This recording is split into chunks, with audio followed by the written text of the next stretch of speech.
நம்மளுடைய இந்த வேர்ச்சொல் விருதினை ஏற்புரை வழங்குவதற்காக எழுத்தாளர் பா. சிவகாமி அவர்களை உங்களுடைய கரவொலிகளுடன் தற்போது மேடைக்கு அழைக்கிறோம்.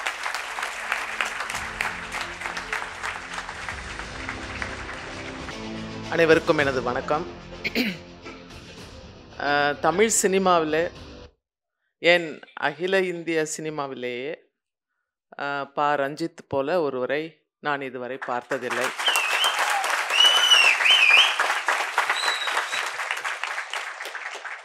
இது நான் வெகு காலத்துக்கு முன்பாகவே என்னுடைய நண்பர்களிடம் சொல்லி கொண்டிருந்தது. இப்பொழுது அதை மேடையில் சொல்லும் சந்தர்ப்பம் எனக்கு கிடைத்தது.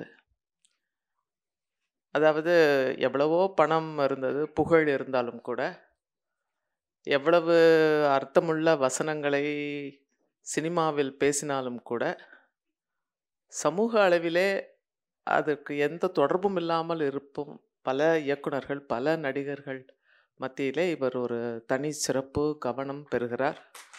எந்த ஒரு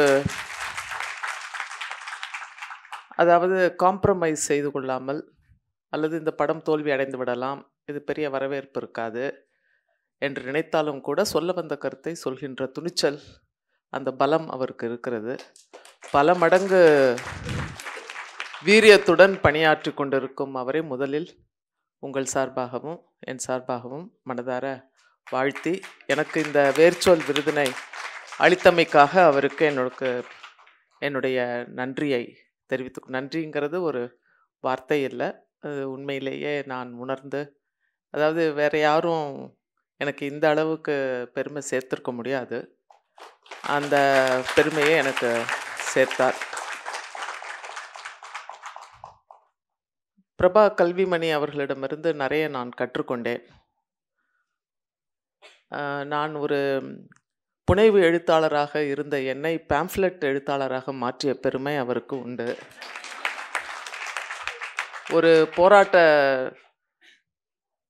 நோட்டீஸை எழுதுவது எப்படி என்று அவரிடம் கற்றுக்கொண்டேன். முதலில் இந்த போராட்டம் தமிழக அரசே, மத்திய அரசே என்று எழுத வேண்டும் என்பார். பிறகு அதனுடைய வாசகங்கள் இருக்கும், எங்கு நடக்கிறது, எப்படி நடக்கிறது என்ற வாசகங்கள். அதற்கு பின்னால் ஏன் இந்த போராட்டம், இது ரொம்ப முக்கியமான ஒரு விஷயம். அதை எழுதும்போது ஒவ்வொரு தடவை ஒவ்வொரு போராட்டத்துக்கு எழுதும்போதும் எனக்கு கல்விமணி அவர்கள்தான் அங்கே வந்து ஆசானாக இருந்து வழி நடத்துவது போல நான் உணர்வேன். அவருக்கு நான் செய்ததெல்லாம் என்னுடைய கடமை, ஏனெனில் அதற்காக நான் சம்பளம் வாங்கி கொண்டிருந்தேன். ஆதிதிராவிட நலத்துறையில் உள்ள பழங்குடி மக்களுக்கு சாதி சான்று வழங்குவது என்னுடைய கடமை. அந்த கடமையைத்தான் நான் செய்தேன். ஆனால் இது இவ்வளவு தூரமாக அவர் அதை பாராட்டி சொல்லும் அளவிற்கு இருக்கிறது என்பதை பார்க்கும்பொழுது உண்மையிலேயே நான் மகிழ்ச்சி அடைகிறேன். அவருக்கு நான் நன்றி கடன் பட்டிருக்கின்றேன். அதே போல் சாரு நிவேதிதா அவர்கள் படிக்கும்போது ஏதோ நான் எழுதின கதையை படிப்பது போல் எனக்கு இருக்கும். ஏனென்றால் அந்த ஃப்ளோ என்று சொல்வார்கள், ஒரு ஸ்பான்டேனிட்டி. கதை கரு வேறவாக இருக்கலாம், கருத்துக்கள் கூட முரண்பாடு இருக்கலாம். ஆனால் மற்றவர்கள் எப்படி உணர்கிறார்களோ எனக்கு தெரியாது. அவரிடம் வேறு சில கண்டென்ட்டும் இருக்கிறது, அது நான் டச் பண்ணுவதில்லை. ஆனால்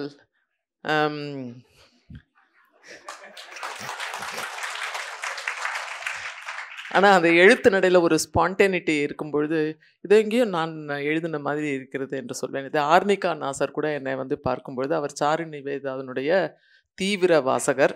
அவர் என்னை வந்து பார்க்கும்போது சொல்வார், நீங்கள் எழுதுவது வந்து சாரு நிவேதிதா எழுதுவதைப் போலவே இருக்கிறது என்று சொல்வார். அந்த அளவிற்கு ஒரு தமிழில் ஒரு புது வகையான திறப்பை, உடைப்பை, கலாட்டாவை, அராத்துத்தனத்தை ஏற்படுத்தியவர் அவர். ஒரு அராத்து தான் அவர்.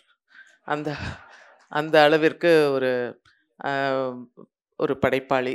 என்னுடைய நண்பர் கலாமோகன் பாரிஸில் இருக்கிறார், அவர் சிறந்த படைப்பாளர். அவர் அடிக்கடி சொல்வார், நீங்கள் சாரு நிவேதிதம் பேச வேண்டும், அவரிடம் தொடர்பு வைத்துக்கொள்ள வேண்டும், அவர் ஒரு சிறந்த கலைஞர் தெரியுமா, சரியா என்று 100 தடவை கேட்பார்.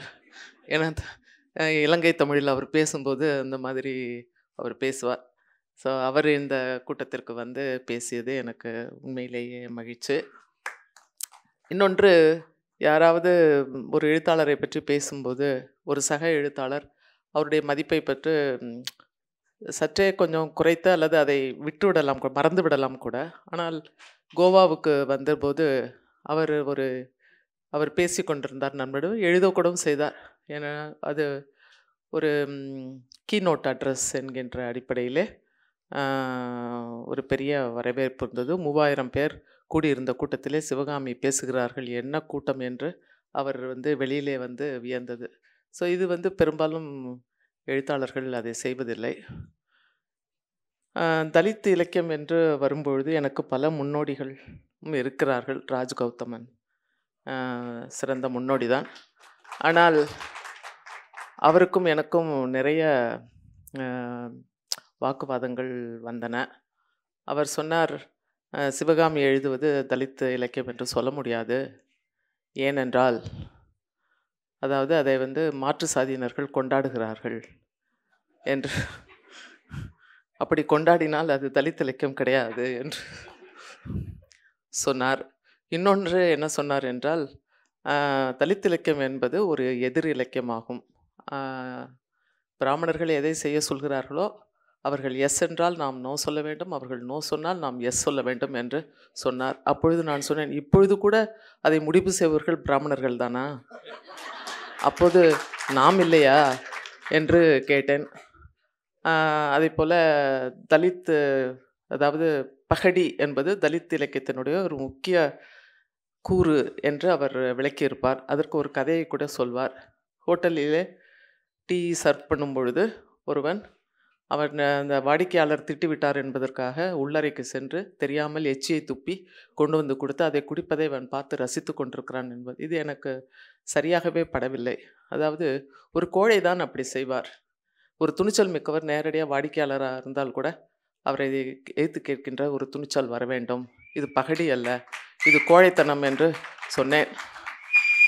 இப்படி சில விமர்சனங்கள் மூலம் அவர்தான் ஆரம்ப கட்டம். அவர் அதை டீகன்ஸ்ட்ரக்ஷன் பண்ணியது போல் தமிழில் யாருமே, அதாவது பெரும் முயற்சி எடுத்து அதையெல்லாம் படித்தார். அதாவது புதுமை பித்தனே, மாதவையா போன்றவர்களை படித்து தலித் இலக்கியம், தலித்துகளை அவர் எப்படி கதைகளிலே கையாண்டிருக்கிறார்கள், இதன் மூலம் அவர்கள் கூற வருவது என்ன என்று ஒரு வகுத்து கொடுத்த பாதையை நாங்கள் கடைப்பிடித்தோம் என்பது என்றால் அது மிகையாகாது. ஸோ அப்படி முன்னோடிகள் இருந்தார்கள். எனினும் இந்த தலித் என்ற அடைமொழி என்பது பல சிக்கல்களை ஆரம்ப காலத்தில் கொண்டதாக இருந்தது. சாதிக்கு ஒரு இலக்கியமா என்று திலகவதி ஒரு மேடையிலே என்னை வசைபாடினார்கள். பிறகு சாகித்ய அகாடமி கூட்டத்திலே நான் பேசும் பொழுது நான் கேட்டேன், பெண்களுக்கு என்று தனியாக அவர்களுடைய இலக்கியத்துக்கான பயிற்சி பட்டறைகளை நடத்துகிறீர்கள், ஏன் தலித் இலக்கியத்துக்கான பயிற்சி பட்டறைகளை நடத்தக்கூடாது என்று சச்சிதானந்தத்தை நான் கேட்டேன்.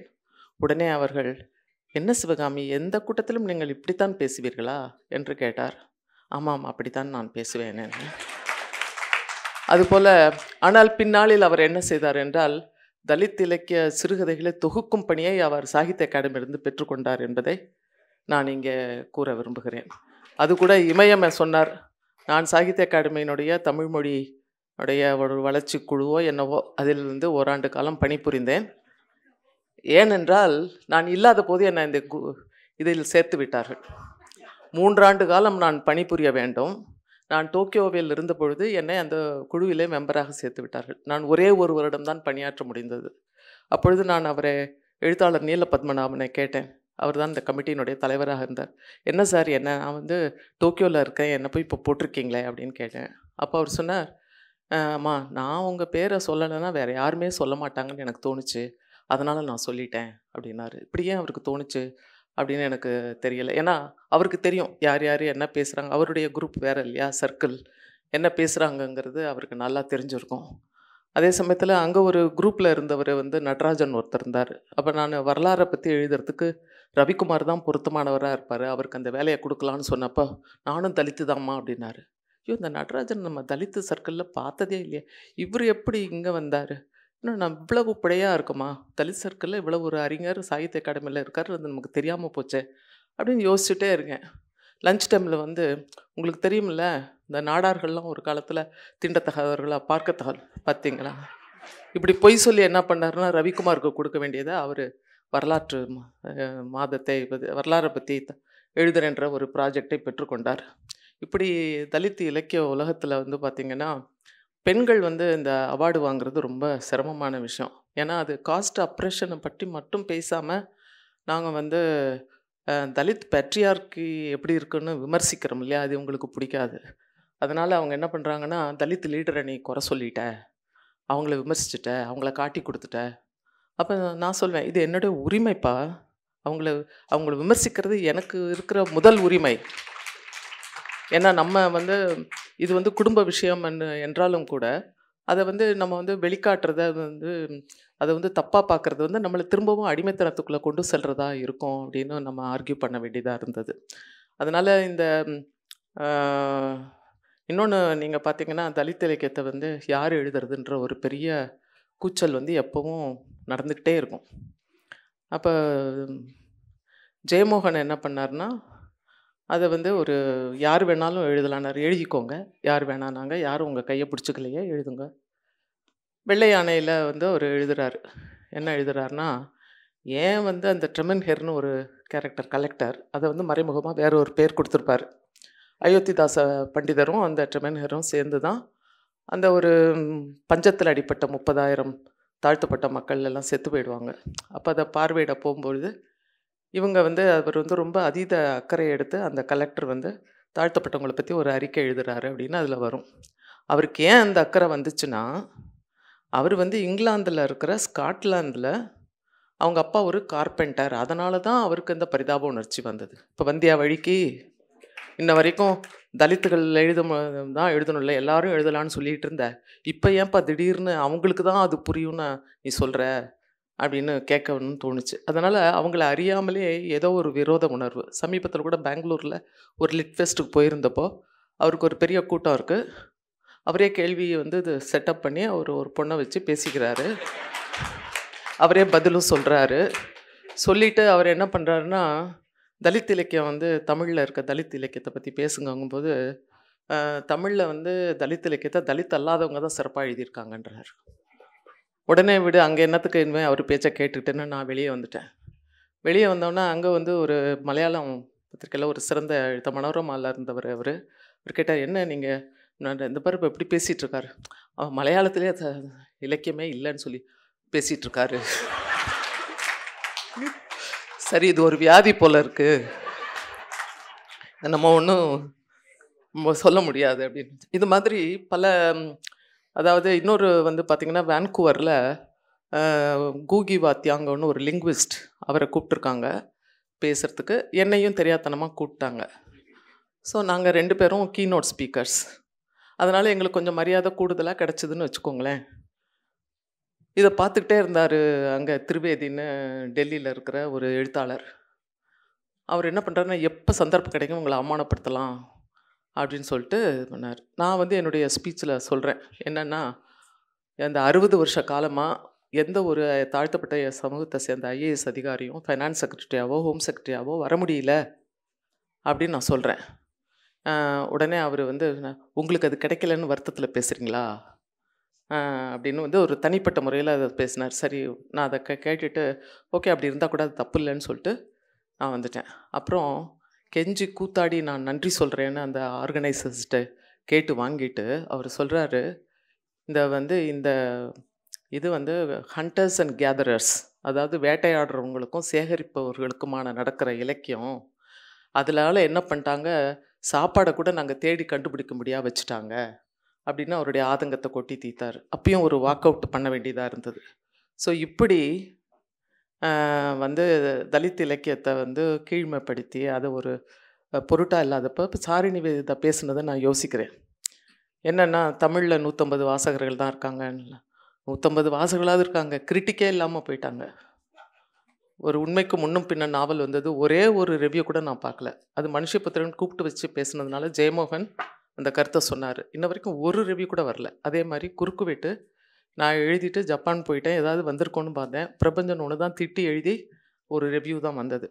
அதனால் ரிவ்யூ வர்றதில்ல. ஆனால் வேறஸ் நீங்கள் வந்து if you get translated into English என்ன பண்ணால் அது உலகம் முழுதும் ரீச் ஆகுது. அதை வந்து ஆளுங்களை மறந்துடுறாங்க, விஷயத்தை பார்க்குறாங்க. அப்போ அதை பற்றி அவங்களுக்கு ஒரு சர்ச்சை தோணுது. எப்படி வந்து இப்போ ஃபூக்கோவுடைய பாடி டிசிப்ளின் தியரி எப்படி தலித் விமன் மத்தியில் ஆப்ரேட் ஆகுது அப்படின்னு ஒரு அம்மா ரிசர்ச் பண்ணுது. ஸோ இந்த மாதிரி அவங்களுக்கெல்லாம் இது வந்து ஒரு ஒரு ஆய்வுக்குரிய சப்ஜெக்ட். அங்கே உள்ள மக்களுக்கும் பிளாக்ஸுக்கும் இங்கே உள்ள ஒரு இதையும் பொருத்தி பார்க்குறது.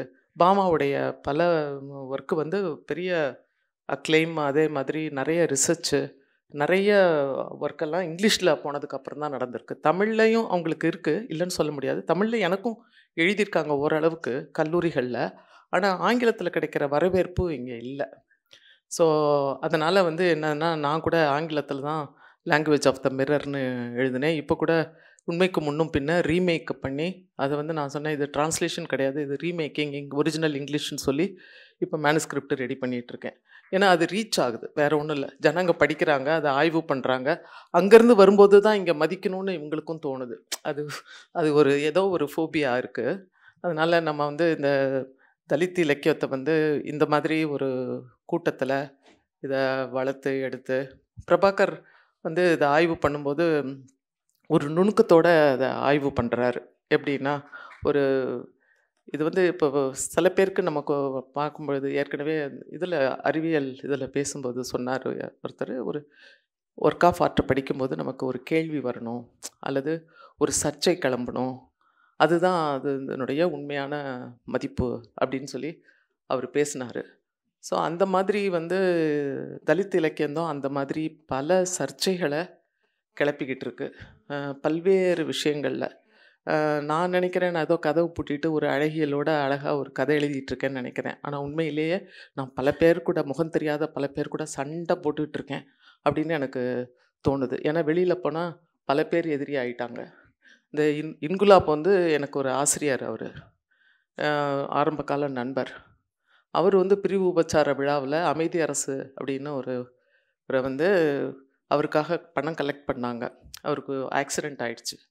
அந்த பணத்தை வந்து அவர் கிளைம் பண்ணுறாரு, ஆஸ்பத்திரி செலவு போக கொடுங்க, நான் தான் ஒரே வீட்டில் சம்பாதிக்கிற ஆள், எங்கள் அம்மாலாம் வறுமையில் இருக்காங்க, அந்த பணத்தை கொடுங்கன்னு கேட்கும்பொழுது, இல்லை இல்லை நாங்கள் ட்ராமாவுக்கு வச்சுக்கிறோம் அப்படின்னு சொல்லிட்டு போல இருக்கு. உடனே அவருடைய பிரிவு உபச்சார விழாவில் பேசுகிறாரு, தலித் மக்களுக்கு எவ்வளோ செஞ்சாலும் நன்றியே கிடையாதுன்னு. இது எப்படி இவரால் எப்படி பேச முடிஞ்சது? Is it possible for him? மனுஷங்கடா நாங்கள் மனுஷங்கடான்னு பேசினவர் இப்படி பேசிட்டாரே அப்படின்னு சொல்லி பேசணுன்னே, அதை நாங்கள் புதிய கோடாங்கில் போட்டு, நான் எங்களுக்கே உரித்தான பாணியில் அதை நான் பண்ணல, தயவு செஞ்சு தப்பாக நினைக்காத, சந்துரு தான் அதை போட்டு சுழிச்சு விட்டுவிட்டாரு, நான் அதை வந்து வெளிப்படுத்தலை, சரி திட்டு நானே வாங்கிக்கிறேன் அப்படின்னு சொல்லிட்டு அவரை நான் காட்டி கொடுக்கல, நானே தான் எல்லா திட்டும் வாங்கிட்டு அவர் வந்து அதுக்கப்புறம் தாழ்த்தப்பட்ட மக்களை அவர் K.A. குணசேகரன் வந்து என்னை கேட்குறாரு, என்னம்மா இப்படி அவர் பாட்டை தான் நாங்கள் ஜனகணமன மாதிரி பாடிக்கிட்டு இருக்கோம், நீங்கள் அவரை போய் விமர்சனம் பண்ணிட்டீங்க அப்படின்னு சொல்லிட்டு. ஸோ அதனால் அதை ஒட்டி பெரியார் பற்றிய விமர்சனம் வந்தோம்னா ஒட்டுமொத்த இந்த திராவிட எழுத்தாளர்கள், அந்த அரசியல் எல்லாமே எங்களை வந்து தீண்டத்தகாதவர்களாக ஆக்கி எங்கள் ஒர்க்கை படிக்கிறது இல்லைன்னு அவங்க தீர்மானம் போட்டாங்க, டிரான்ஸ்லேட் பண்ணுறது இல்லைன்னு முடிவு பண்ணிட்டாங்க. அதுக்கு எந்த வித விமர்சனமும் எழுத மாட்டோன்னு மனசுக்குள்ளாரே முடிவு பண்ணிட்டாங்க. ஸோ இப்படி ஒதுக்கப்பட்டவர்களாக ஆனோன்னா நாங்கள் வந்து இங்கிலீஷ்க்கு போயிட்டோம். ஸோ நீங்கள் இருங்க அப்படின்ட்டு இப்போ பெருமாள் முருகன் வந்து ஒரு சர்ச்சையை கிளப்பி அவரை பார்த்தா அவர் எங்கேயோ போயிட்டார். அவரை இன்னும் தலித் எழுத்தாளர் தான் எல்லாம் சொல்லிக்கிட்டு இருக்காங்க, அவரும் அதை மறுக்கலை. ரொம்ப ரொம்ப அதாவது கனவுலேயே எதிர்பார்க்காத அளவுக்கு நான் சொன்னேன். நேற்று கூட யாராவது சொன்னாங்க, இது பிரமாதமான ஒர்க்கு, என்ன ஒர்க்கு, 1 part woman, அது தமிழில் கொஞ்சம் சுமாராக தான் இருந்த மாதிரி எனக்கு தோணுச்சு அப்படின்னு நான் லைஸாக சொல்லி பார்த்தேன். அவங்க கேட்கல, no it's such a masterpiece அப்படின்ட்டாங்க. ஸோ அந்த அளவுக்கு இன்றைக்கி வந்து நம்ம எழுதுகிற இந்த விஷயங்கள் வந்து அவங்களுடைய டாமினேஷனை, அவங்களுடைய அழகியலை, அவங்களுடைய பொழுதுபோக்கை எல்லாம் சுத்தமாக காலி பண்ணிடுச்சு. இப்போ எல்லாமே ஒரு சீரியஸ் ஆன ஒரு திங்கிங், உடைப்பு, திறப்பு இப்படிலாம் மாறிக்கிட்டு இருக்கிறத பார்க்கும்போது பயம் ஏற்படுது. ஆக்சுவலாக they feel very very insecure about Dalit literature. அதை வந்து நம்ம வந்து இலக்கிய விருது அப்படின்னா நம்ம வந்து வெளியில் வந்து தலித் இலக்கிய விருதுனா, ஓ நீங்களே உங்களுக்கே கொடுத்துக்கிறீங்க, அப்படிங்கிற மாதிரி தான் அதை பார்க்குறாங்களே தவிர இன்னும் அவங்க வந்து திருந்த மாட்டாங்கன்னு நினைக்கிறேன். எவ்வளோ எவ்வளோ அதாவது அந்த அந்த பயம் வந்து அவங்கக்கிட்ட இருந்து போயிடுச்சுன்னா அது நல்லாயிருக்கும். அதாவது இவங்க வந்து நமக்கு த்ரெட்னிங் கிடையாது, அவங்க ஒரு அவங்களுடைய உரிமை அப்படிங்கிற மாதிரி அவங்க நினைக்க வைக்க நம்மளால் எவ்வளவோ ட்ரை பண்ணுறோம். ஸோ இலக்கியம் வந்து அந்த மாதிரியான ஒரு டூல்.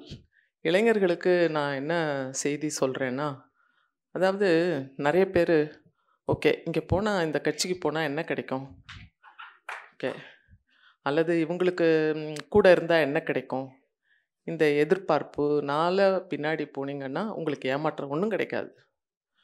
உங்களை நம்பினீங்கன்னா நிச்சயம் ஏதாவது கிடைக்கும்.